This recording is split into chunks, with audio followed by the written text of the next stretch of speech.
শুভ সকাল বন্ধুরা। সকালের প্রাকৃতিক দৃশ্য দিয়েই কিন্তু শুরু করছি আমার নতুন ব্লগ। সকালের প্রাকৃতিক দৃশ্য দেখতে সত্যি সবারই খুব ভালো লাগে। তো আজকে আমি তোমাদেরকে নিয়ে যাব আমার সবজির ক্ষেতে।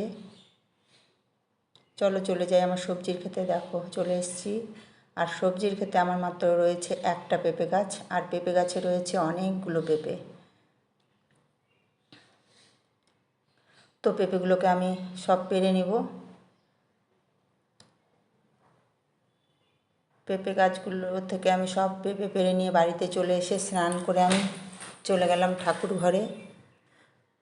আমি ঠাকুর পুজো দিয়ে আমি চলে আসব সবজি বানাতে।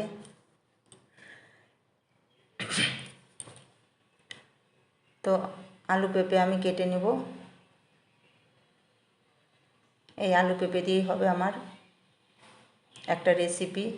তো চলে এলাম রান্নাঘরে। রান্নাঘরে ঢুকে কিন্তু তার আগেই কিন্তু আমি সব গুছিয়ে নিয়েছি কী কী রান্না হবে।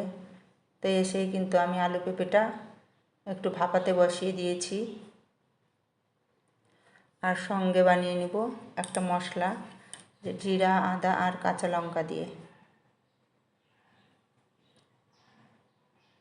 আর এদিকে কিন্তু আমি আমার অন্য অন্য সবজিগুলো করে নিচ্ছি।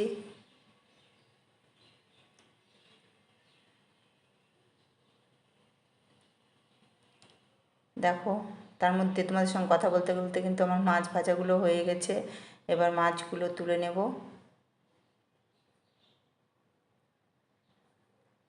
মাছ তুলে নেওয়ার পর ওই তেলের মধ্যে আর একটু সামান্য তেল দিয়ে আমি জিরে ফোড়ন দিয়ে আমি মশলাটা দিয়ে দিব, জিরা, আদা, কাঁচা লঙ্কা বাটাটা।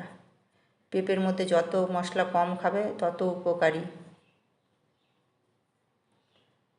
তারপরে আমি দিয়ে দিচ্ছি পেঁপে আলুটা।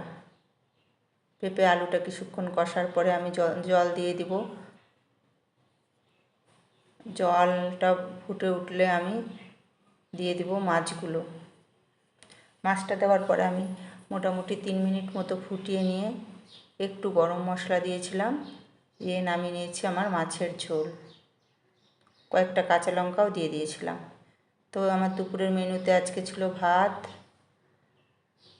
আর পেঁপে আলু দিয়ে রুই মাছের ঝোল, কুমড়ো ভাজা আর বরবটি আলু ভাজা।